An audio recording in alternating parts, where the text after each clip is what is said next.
Malaika was born and raised in the Ottawa area. At the age of 6, she was subjected to female genital mutilation while on a summer vacation to Somalia.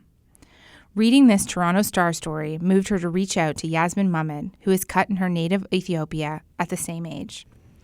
On a recent day in August, Yasmin drove to Ottawa to meet Malaika face to face. Malaika is a pseudonym, and we have recorded over her voice to conceal her identity. Can you tell me what you remember about? I was really young and I went on a trip with my family. And all I remember is one morning, a bunch of girls were being taken into a room. And eventually it was my turn and it happened and all I remember is being cut and it goes blank from there. I don't remember anything after that. I guess it always affected my life. I just always thought, regardless if I had been cut or not, I was going to remain the same person. It just made me more sad.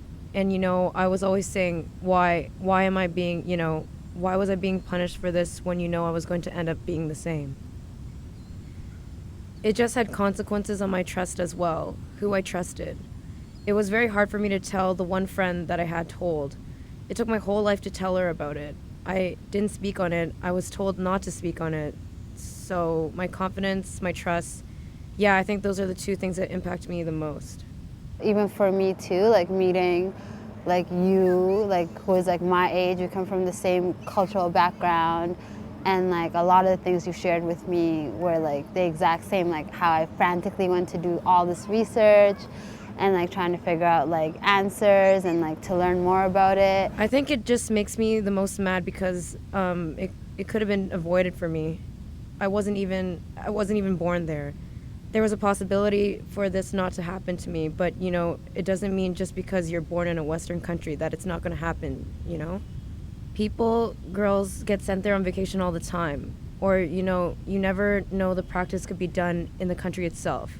It's not really spoken on right now, so right now there's no way to prevent it from happening. So again, I wouldn't wish this upon anyone. I really, truly hope that in the future nobody has to go through this, especially at that young of an age. At the very most, it should be a choice. It shouldn't be something forced upon little girls that, have no clue what's happening and they don't understand it, and it's just wrong. Since this meeting in Ottawa, the women have continued to talk. For thestar.com, I'm Jamie Poisson.